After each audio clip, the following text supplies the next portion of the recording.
billions. There's no families allowed, right? I mean, every single animal is reduced to a lone unit of production. All babies are stolen from mothers. They're all just given a number and reduced to a heartless economic system, to a lone unit of production. And more and more, we travel around and people are going, yeah, I feel like a lone unit of production in a heartless economic system. Well, hello. You know, what are we eating? What are we doing? What are we saying? What are we saying more of when we take out our wallet to pay for meat, dairy, and eggs? We're saying we want more of this.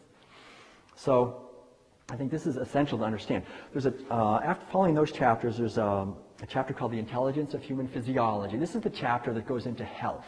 You know, why eating a plant-based diet is much better for your health, your physical health, than eating an animal-based diet is because, well, there's a number of reasons, and I won't go into it, but it's just basically animal protein is essentially more toxic for us as human beings. There's more sulfur, methionine, causes an acidification of our tissues. It's got saturated fat, cholesterol, and it concentrates toxins, and it's just, there's nothing in meat that we need. There's no nutrients that we need. There's a very interesting statistic in here that the average vegan is at risk for being deficient in 3 nutrients, right? Everybody, I think, knows what they are. I'm trying to remember myself.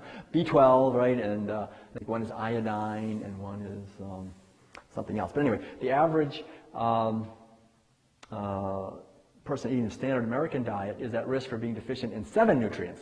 You know, it's so funny as a vegan, they go, well, where are you going to get your B12? You know, like, well, where are you going to get your folate and your magnesium and your, you know, because there's a whole bunch, 7 things that they're at risk for. And it's because as vegans we're eating more vitamins, and, I mean, more fruits and vegetables and grains, and this is really where the nutrients are, you know.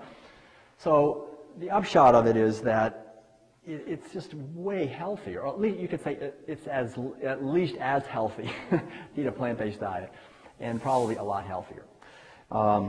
Anyway, I go into a lot of things about all that in there. And then there's a chapter after that called Hunting and Herding Sea Life, which goes into the whole thing about fish in the oceans. And again, I won't take I'd love to delve into that, but basically most people don't realize that today we're up now to 60% of the fish that people eat are factory farmed fish. And it's incredibly wasteful. We grow massive amounts of grain and feed them to catfish, trout, tilapia, and then we feed those fish to other fish. And it is amazingly wasteful. And the other thing is that the demand for fish from the oceans and rivers and lakes and streams here for wild-caught fish is it's infinite. It's literally infinite because we feed fish to livestock.